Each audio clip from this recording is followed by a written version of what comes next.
we decided we were going to ding dong ditch somebody's house. No more than 5 minutes later, we had just heard a voice outside the tent be like, hey guys, open up. Look, I know you guys are trying to have fun, but like you woke up my newborn and like it really just sucks for me. Like we're having a hard time right now. Hello and welcome to the Roast of Your Teenage Self podcast. I am your host, your roast coming queen, a girl who unironically had a parental advisory explicit content poster on the outside of her bedroom door for years, Alise Morales. And with us today, we have such a funny friend. He's a comedian and writer who was named one of Variety's top 10 comics to watch and one of JFL's new faces for 2020. But before all of that, he was a graduate of Chillicothe High School. It's Caleb Hearon. Hi, hello, hey, how's it going? Wow. I've noticed, like, as I bring people in with the name of their high school, I feel like that's something that comedians actually do want. The name of their high school to be said? Yes, for their high school graduation to be recognized and for them as a member of their high school to be recognized.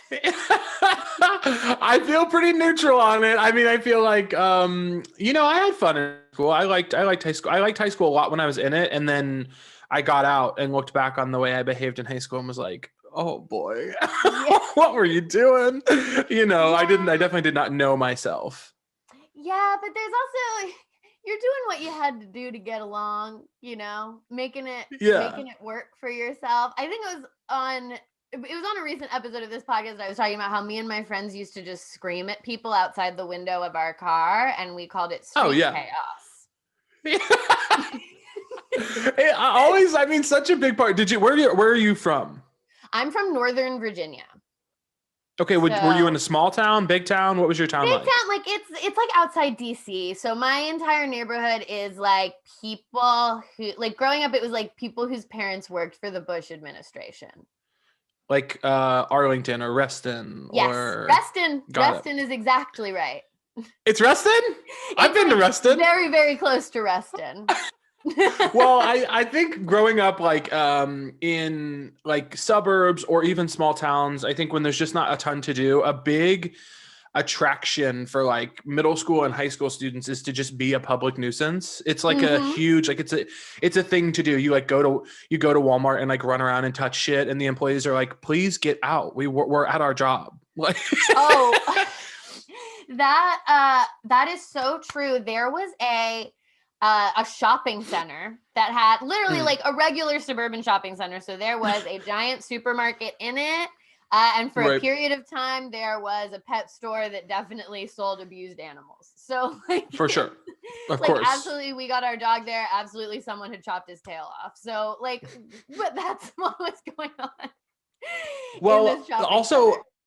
I don't know if this was an overlap or not, but when I was in like late middle school, early high school, to where like my friends were driving and I was maybe starting to drive, there was that trend where you would, what was it called? Like coning, where you would go through McDonald's and grab the ice cream cone the wrong way. You know what I'm talking about? Do you know? you would go to McDonald's. This was a trend. I swear it's real. You would go through the drive-thru and you would order you'd be like, an ice cream cone, please. Mm-hmm. And then they would make it. And then when you go to the window, you would grab it from the ice cream instead of from the cone. And it would like make a mess and fuck with the employees who are like hardworking people who don't need to be bothered.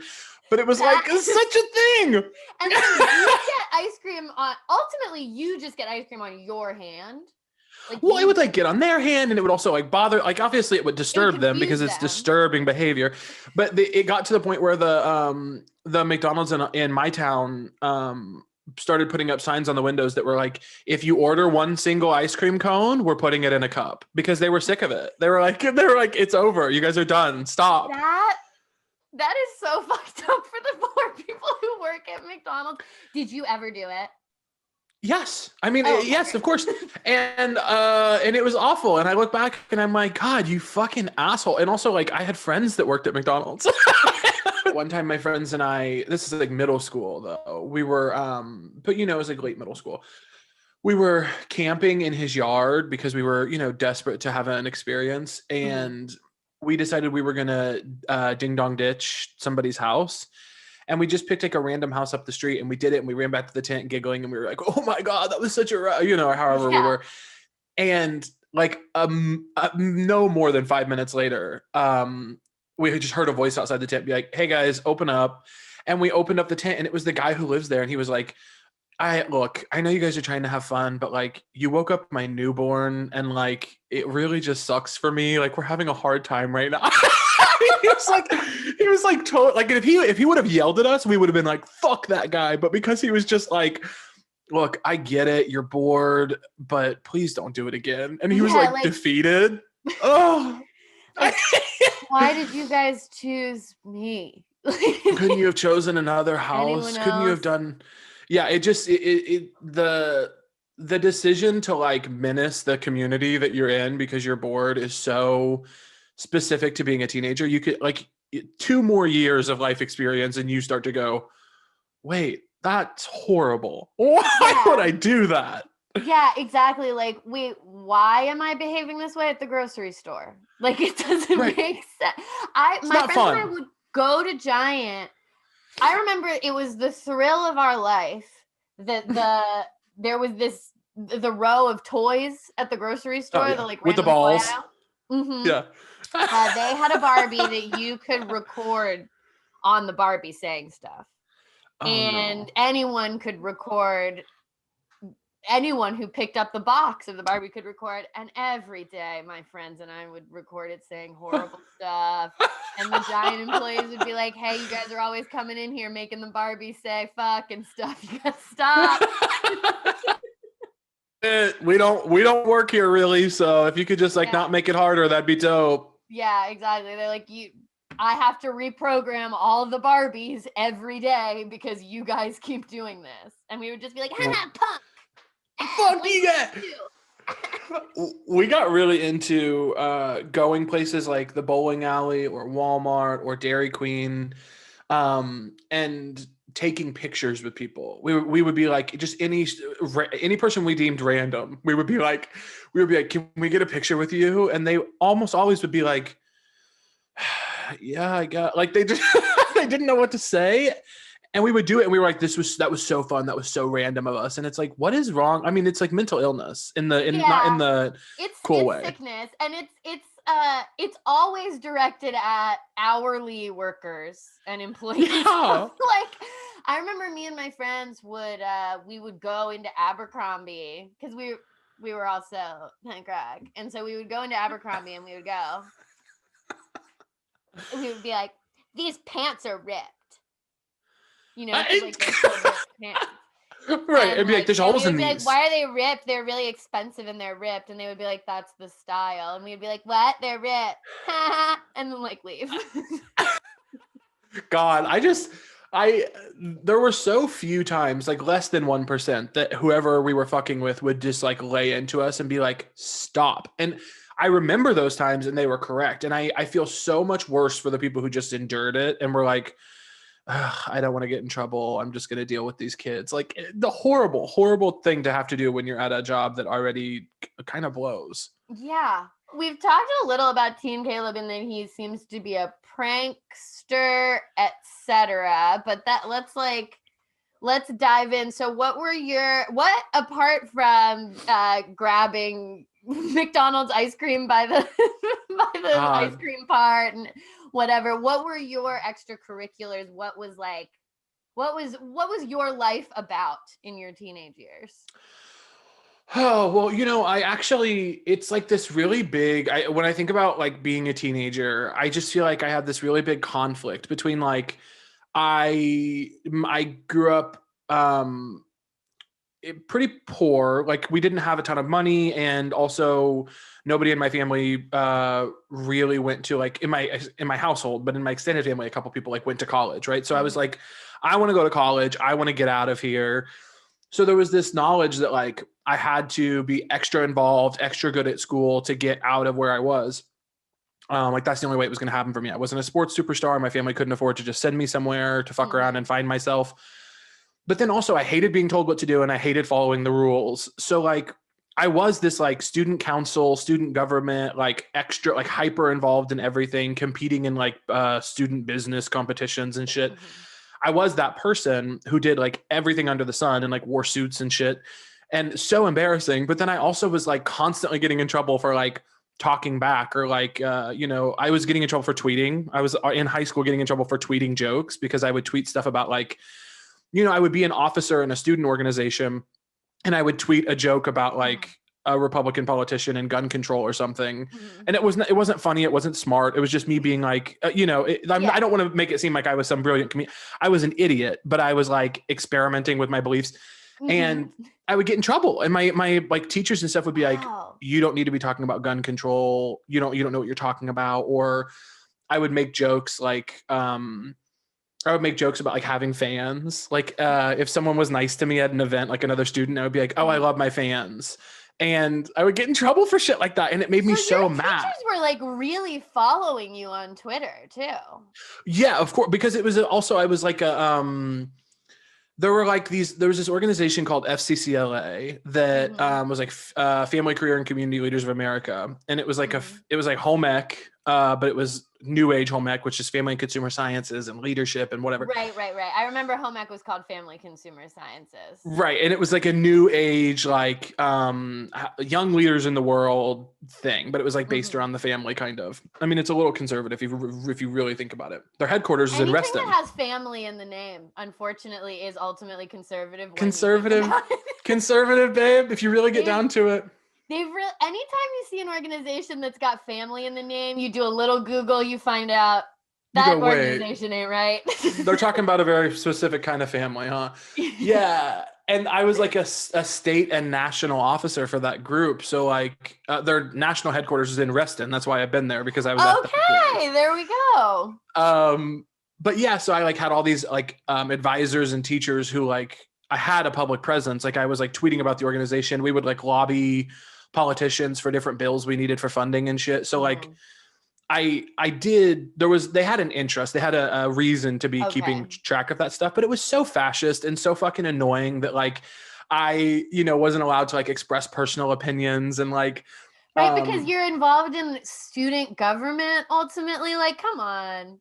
Right. And like, so much of high school is just figuring out like who you're going to be in the world in terms of like authority. And like, that was definitely where I figured out like, oh, I'm not going to be able to do this forever. I can't stand people telling me what to do. I fucking hate it. And that's a bad trait to have, honestly. It would be way more useful to be like, I love the rules. I love not getting in trouble. But I loved getting in trouble. I was like, it made me feel like, you know what I mean? Like, like I'm doing something.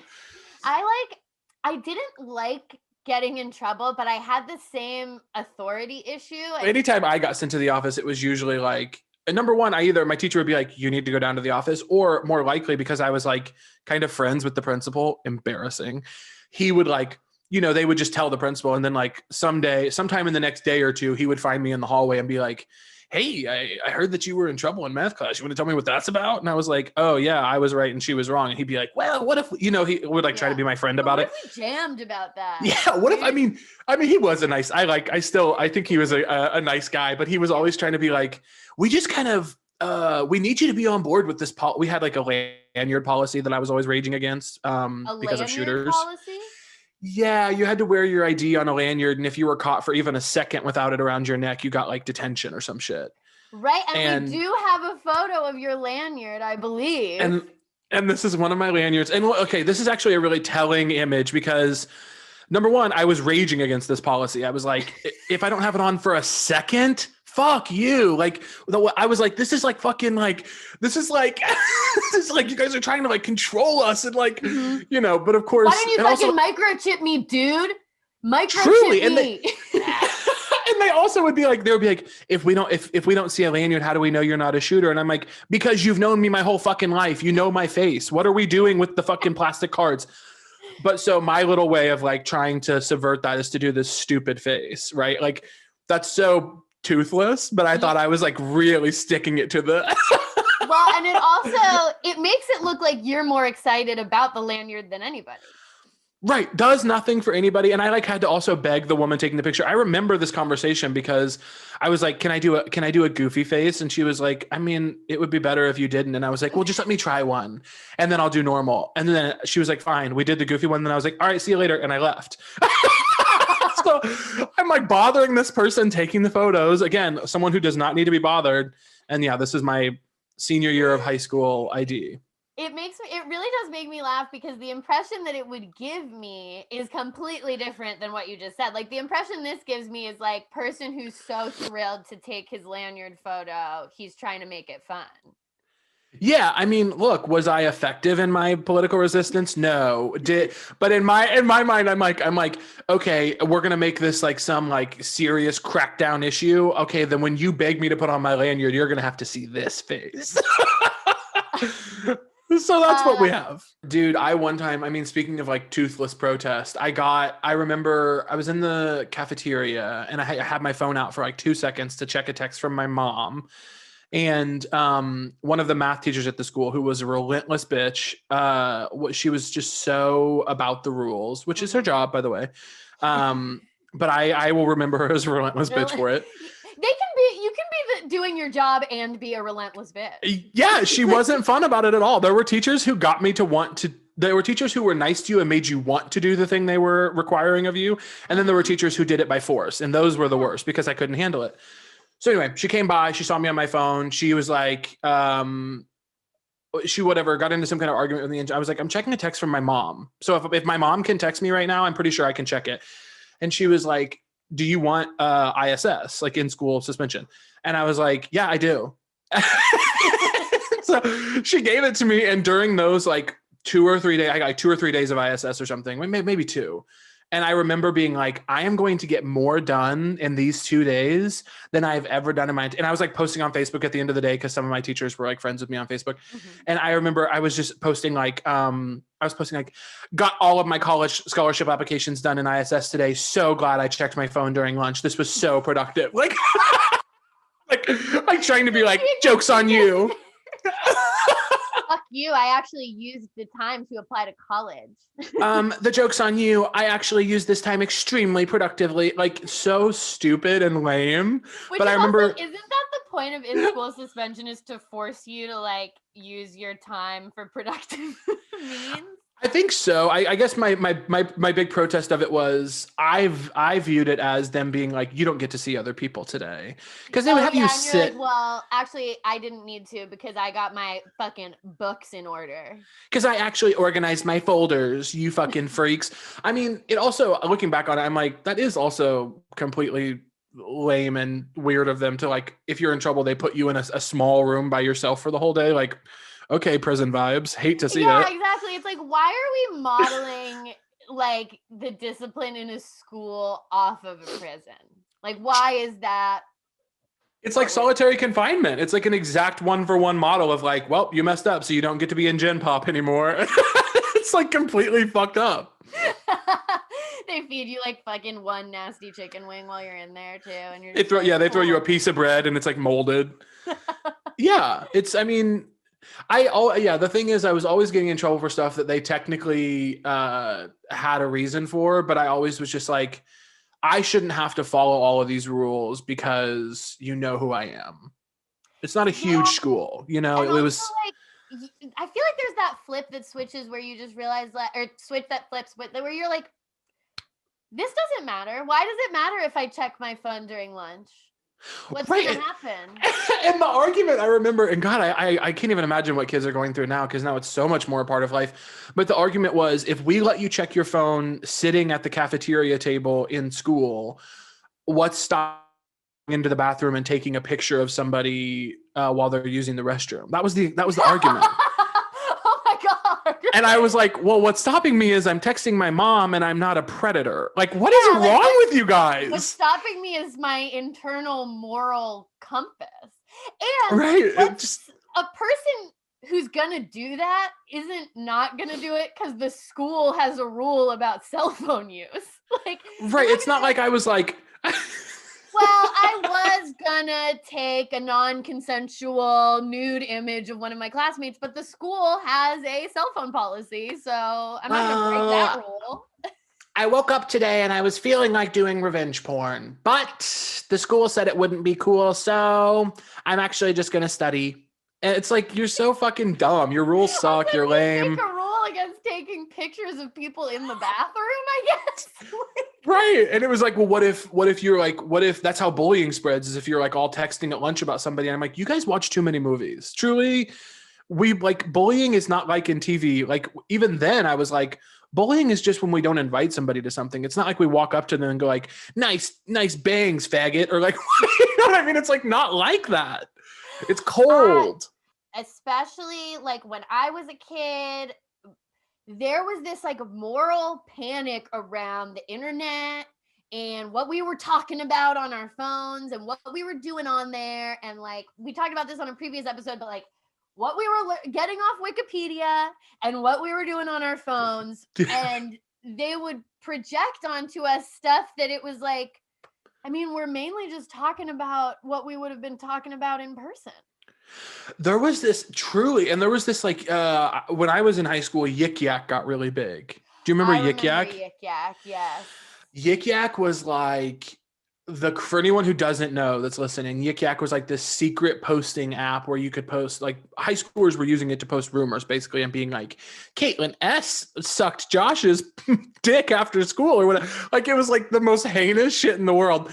And it's actually so fucked up. It's so fucked up. And it really did ruin lives, but we had so many conversations. I mean, I just feel like we were getting gaslit all the time by like the administration and the teachers and stuff. Cause like my friend group would be really nice to like the kids who didn't have like as many friends or so. We would give them rides. We would hang out with them. Like the kids who were like, who would be considered in like, 90s movies, the like the burnouts or whatever, like that dumb old trope.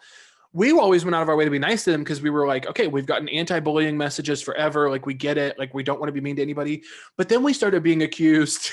The teacher started being like, you're bullying them by including them. You're like, it's a joke. It's a joke to you that you're being nice to, you know what I mean? Like they thought you were carrying them. Right. And I'm like, no. Yeah, like that's not actually a thing people do. No, I was like, we're literally just trying to make sure that we don't have an event at the school. Like we're trying to be nice and do the right thing and like not be, a fucking news story. And then they were like, no, this is a game to you. We were like, no, you're being too nice. It's suspicious. That's oh my God. Right. That's completely I got in trouble one time for posting a Facebook status because a teacher was following me where I said which Harry Potter character everyone in my friend group was. And he was like, you shouldn't be comparing people to characters. You never know. You shouldn't be making comparisons. Okay. You shouldn't be reading books. I'll start there.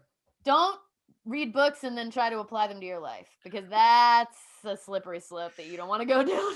If I could give you any lesson in this life as a student, it would be do not use media to understand yourself and your position in the world at all, ever. That's bad news. Don't derive moral lessons from books. Stop. Literature. Stop now. You're gonna go down a dark path. It was really crazy. He like pulled me into his office and was like, "You should not be comparing people to." I mean, it's insane. There was this we did this like welcome back to school video and I was tasked with interviewing the vice principal who was like, the principal was cool guy. The principal at our school was like cool guy. He was like fun guy. The vice principal was like, you're fun. Like he was like Mr. Tough guy, mean guy. I think maybe that's like the unspoken principal to vice principal rule. Yeah. Our principal was like, he was like aloof and you didn't really see him. And our vice principal like was the guy who actually disciplined you and was mean. Yeah, I think the principal role is to be like, I mean, it's like that Steve Buscemi meme where he's like, how do you do, fellow kids? Like, that's the principal. And then the vice principal is like a cop. He's just like, we caught you on video smoking a cigarette in your car. Like, it's like very like his job is to be like the police. And he always has to do this too. He has to go like this. We found you. But I was tasked for the back to school video with humanizing him through an interview because they were worried that he was like all the kids hated him and didn't want to talk to him because he was scary, cop vibes. Okay, and so you're gonna Mark Maron him. Yeah, I'm gonna use the power of comedy to endear him to the masses. And in the video, I was like asking like little cutesy questions, being like, is it true that you hate all the kids in the school? Like I was like trying to like get him to be like, no, it's not. I know you guys think that or whatever. And then I did the video with him, whatever. And then the teacher who was in charge sat me down like 2 days later after she had looked over the footage, and she was like, I am so embarrassed. I am so appalled. I am so disgusted. You never make a position, someone who's in a position of authority, play the heavy. You never put them in that position. And I was like, girl, we're trying to make him seem like a human. Like we gotta do something. Like, and again, it's also an insane lesson. You never speak truth to power. Never. And I don't like, truly, this teacher is a cool, like progressive person and one of the only ones in the town. I think she was just like, trying to cover her own ass of like, I can't send kids in there and seem like I sent them on a mission to make him look stupid or whatever. Don't hold it against her. But yeah, the takeaway from that is like, someone who's in power over you should never be questioned or like poked fun at. And it's like, fuck that. I don't like that. And also like, it's just such a minor like thing to make fun of yourself with, like to be like, do you really hate all the kids? And him be like, no, like that's such a, it's easy. I know. That's such a truly like Trump on Fox News like question, basically. Yeah, it's so easy. It's like if Fox News interviewed Trump and was like, "Do you really hate everyone who doesn't look like you?" And he'd be like, "No." You know, it's like the simplest like, no, like I actually hate the ones who look like me, and then they'd all be like, ah! Right. Yeah, it's like the softest, like softball kind of like, we're gonna give it to you hard, like fake question ever. Yes. Well, anyway, I was a great journalist then and now. Yeah, he couldn't take the heat. He couldn't handle a real journalist sitting in his office with a camera. Mm-hmm. And that's why you're the vice principal and not the principal. And I'm the student journalist. Yeah.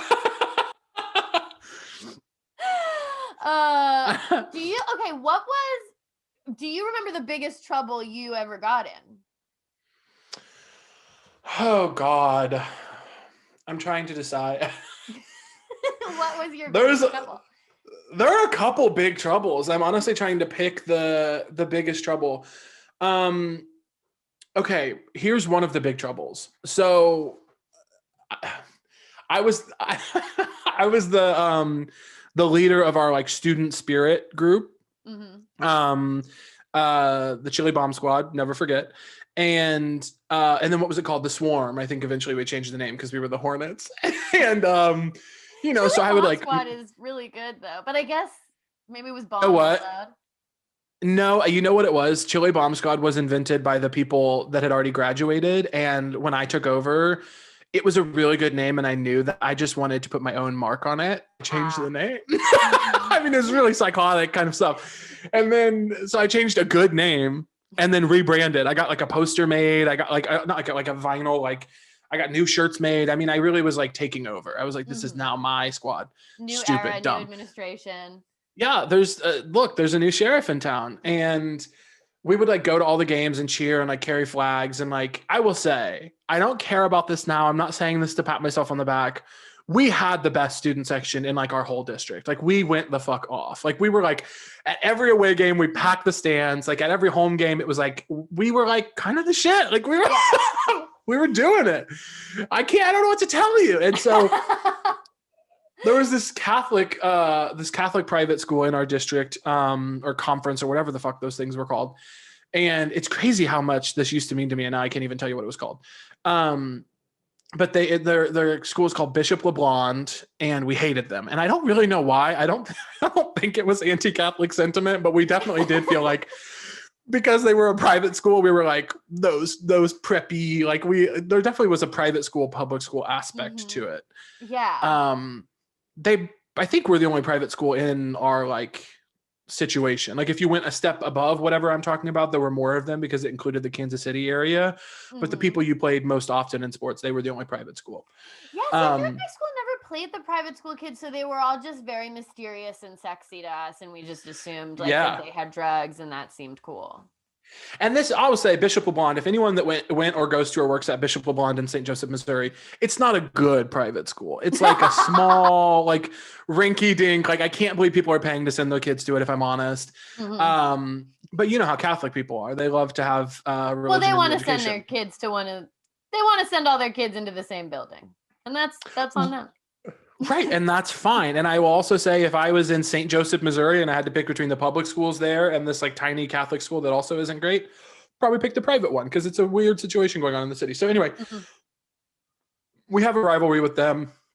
We go to one of their games. We're completely disrespectful. Like as a cheering section, we're finding out. I mean, we would do shit before games. Like we would like search their like, whoever was playing for their team on Facebook and try to see if they went through a breakup or something, so we could like chant their ex-boyfriend's name. Oh, like we would do like crazy fucked up. Yeah, like we would do fucked up stuff. And I look back now and I'm like, Jesus. Like, I mean, but we would like try to get gossip from other people in their town. We'd be like, what do you know about this guy? Oh, so he threw up after one drink at a party. Cool. And then at the game, we would like chant when he was doing free throws or something, like, you know, can't hold his beer. Like we would just like do like shit that's like, it's not cool. So we went to their school. We were playing them in a game of, I think, basketball or volleyball or something. And we were super disrespectful to an extent that is like completely uncalled for and unacceptable. And it's like truly from like a human point of view. And then when we were leaving, someone threw glass bottles at us. Like someone like threw glass at us and like almost hurt us. So then we were like, it's on. Yeah. we were like, so people were getting on Facebook and being like, because they had another game against us like 2 weeks later at our school. And we had a bigger school and we were like, you guys, I mean, their school was small anyway. So like their student section, even at home games, was like weak.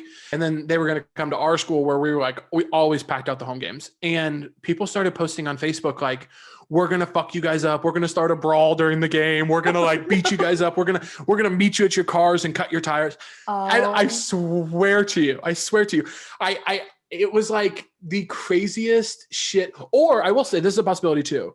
That's what we were told. Maybe it wasn't true, but that's what we were told by the administrations. And it was so like crazy. I mean, I remember I had to like every day for like 3 or 4 days before the game, I had to sit down with the principal and be like, what are you doing to make sure this doesn't get out of control? And me being like, I am 17. And that was like, we had these conversations, then the game happened. It was very like rowdy and definitely disrespectful. The chants were a little uncalled for. No one ended up getting physically hurt. There definitely was some like yelling at each other in the parking lot kind of vibes, if I remember correctly. But I remember definitely having a lot of private conversations with my principal that week about like, you need to tone down the rhetoric. You need to be a leader. And me being like, again, I cannot legally vote yet. Yeah. I don't know. I cannot be in charge of this. Yeah, it was nuts. Seems like this is something the adults should really be dealing with 100%. Somebody should be reining this in, and it can't be me because I am in it, you know, and I have to maintain my street cred. Yeah, exactly. You're actually like kind of making me a narc right now, and that's not. Yeah, you're turning me into like a criminal informant, and I'm like in it. I can't be part of this. I feel like when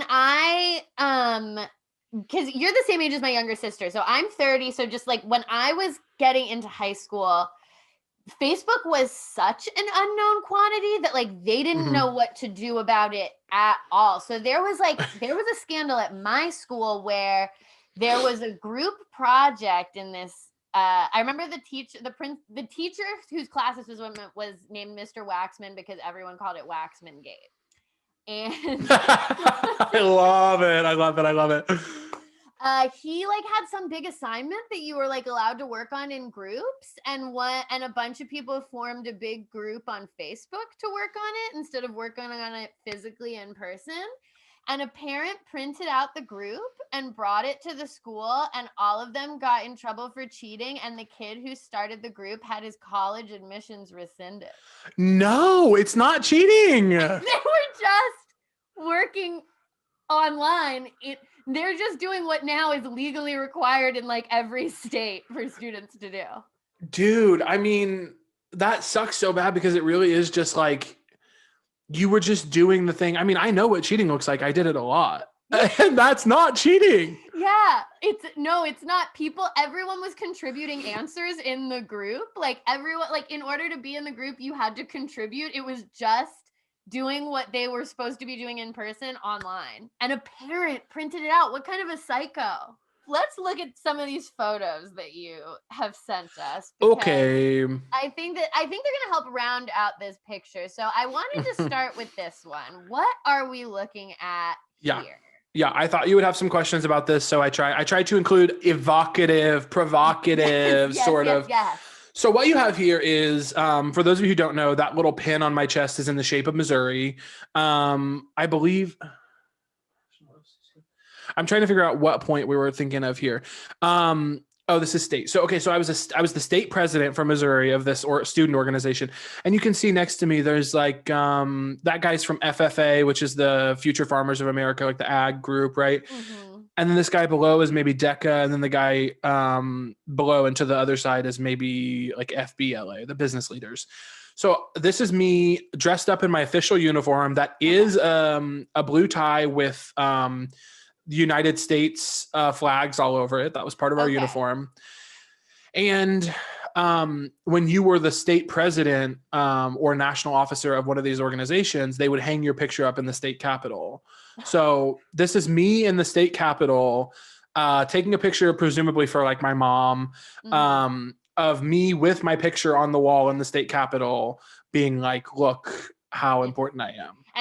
And so this is the outfit you had to wear when you were doing anything in your official capacity. This like the red suit jacket and the tie and everything. Yeah, so it's very specific too. Women had a very specific uniform and men had a very specific uniform. Mm-hmm. Disgusting. And then I remember it was a big argument in the organization around whether women should be allowed to wear, or girls, really, truly, girls should be allowed to wear pants and flats because historically they had always been required to wear skirts and heels.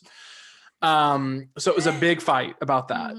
But yeah, there's a gold pin on one side and then your state name tag on the other side. White Oxford shirt with like a red, white, and blue tie of some kind. We had like 6 different regulation ties, and then black dress pants, black dress socks, and black dress shoes. See, and it seems like because you're next to all these other like presidents, it seems like you guys have the flashiest ensemble of kind of all of the other presidents. Absolutely. We have the flashiest ensemble, and it definitely was a situation where like, but here's the thing. FFA has such better branding because they required every single member to have a jacket, and ours was only for officers. So it kind of was bad branding on my group's decision, but these groups were all started in like the 50s. So, they didn't know. You couldn't be a group unless there was a jacket. Truly. It was like such a thing to be like, okay, we're going to be the home ec girls and we're going to wear red jackets. And it was all women when it started. So, it goes like that sometimes. Well, I think it makes you guys look way more fun and the rest of them look boring. We were absolutely more fun. I mean, I will say FFA, bigger, flashier organization, but ultimately about farming. And they will say it's not just about farming, but I will say they're wrong. And we were the most fun. Mostly for the farming. Yeah, it's mostly for the farming. And I was in that too, but I just didn't care about it as much. All right, let's look at this next photo. Okay, here you are at McDonald's. Yes. Have you pranked anyone prior to this photo? I would have at this time considered what I'm doing to be a prank. So basically what you're looking at here is, this is the McDonald's in my hometown. The Ronald statue on the bench outside was a pretty cool thing that we had that not every McDonald's has, as you might know. Mm-hmm. And we would go there, cause trouble. Definitely at this point I couldn't drive. So you can see I'm wearing ripped jeans intentionally. Call back to your... Hey, your jeans are ripped. Your jeans are ripped. Did you buy them like that? Why? And one of my older friends definitely drove us to McDonald's. We had some food. We were way too loud in the restaurant for no reason at all. And then, on the way out, we were like desperate for something to do. So of course I was like, what if I took a picture pretending to give Ronald a drink? and everyone was dying. Funniest thing we've ever heard. Absolutely. Well, I mean, to even have that statue outside of your McDonald's is to invite teenagers to take all kinds of pictures with it. It's a gift. And I do have several other pictures, by the way. When I was looking for pictures to send you, I had to decide which Ronald McDonald picture I would send you, because this was such a, I wasn't like ever thinking I would be a comedian at this time in my life. But if I found something that made people laugh, I would do it 17 times. I was Were these pictures like going right on Facebook? Like, oh, straight to Facebook. Like take it on someone's cell phone, or in this case, I guess maybe this was a night that we had sometimes we thought it was really retro and funny to have Polaroid, not Polaroids, but disposable cameras. A disposable camera. Yes, we thought that was fun. Like that was a night for us, as we would get a disposable camera and go around town and be like, what crazy pictures can we get? But yeah, it was definitely immediately uploaded to Facebook in the mobile upload section of your Facebook page. And no deleting any of, just all of them uploaded at once, and then everyone can see 100 photos of this. Yeah, and then like us laying in the grass laughing or something, you know. And I'm wearing a wristband there, so this might have been before, after, or during a like Christian youth conference that was hosted in my town. We got wristbands for those, so this might have been during some Christian fun. Well, okay. And were you like, did you troublemaker during your Christian fun, or were you respectful when it's like the Lord's time?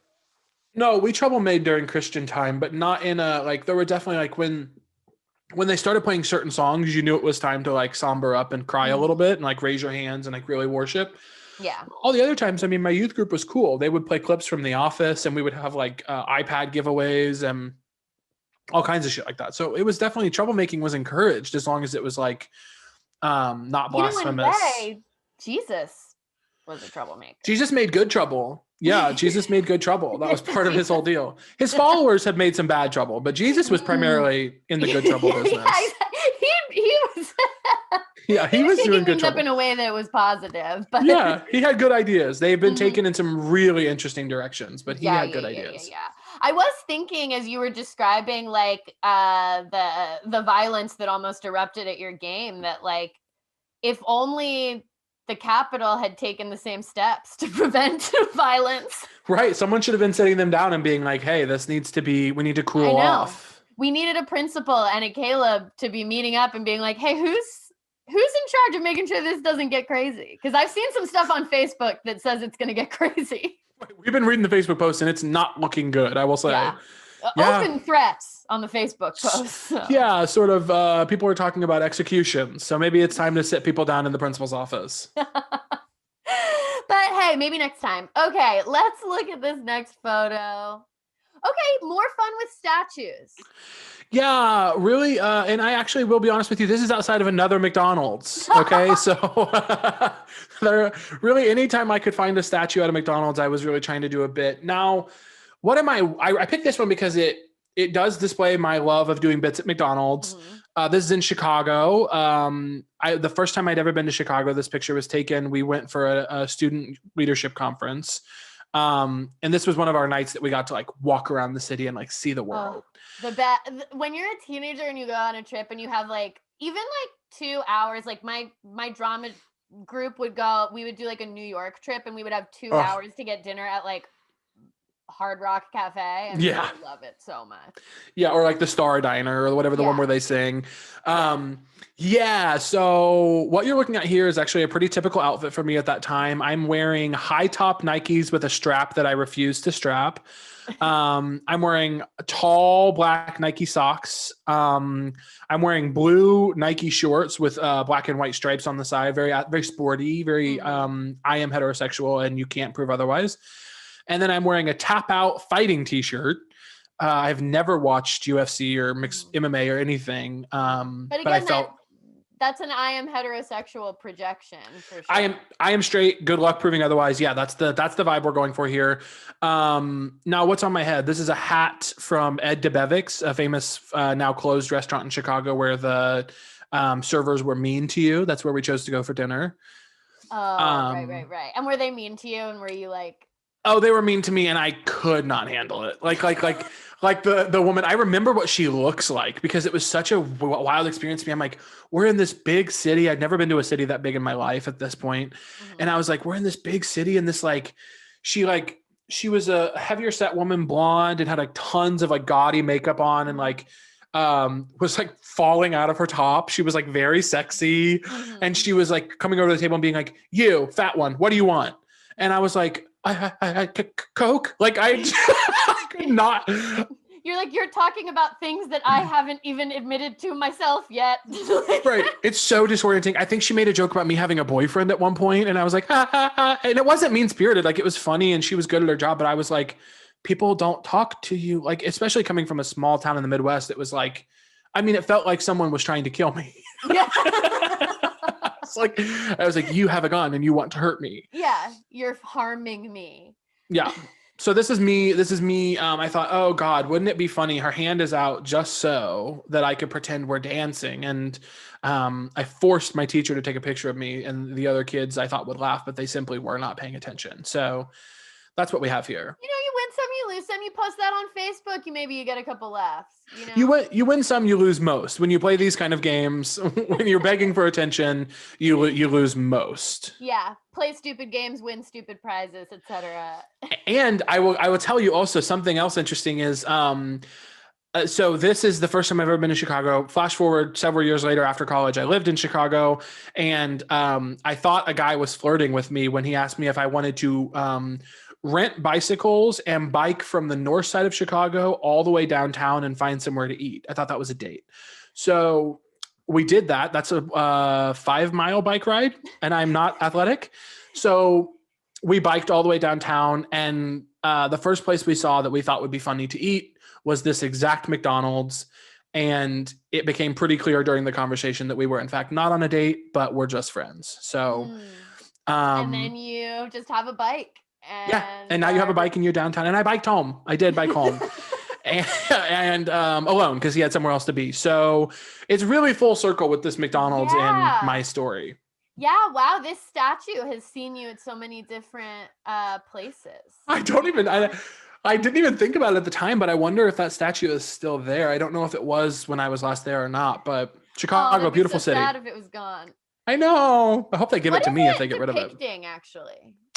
Oh, I'm sure it's an influential person of the world or something, or of rock and roll, but it's definitely a parent with a child who's clinging to their leg. Okay. And I'm not sure the symbolism. Did it belong to the McDonald's, or was it just near the McDonald's?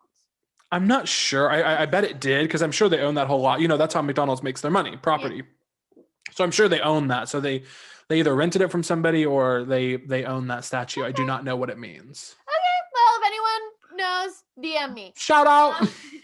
Let us know in the comments. Okay.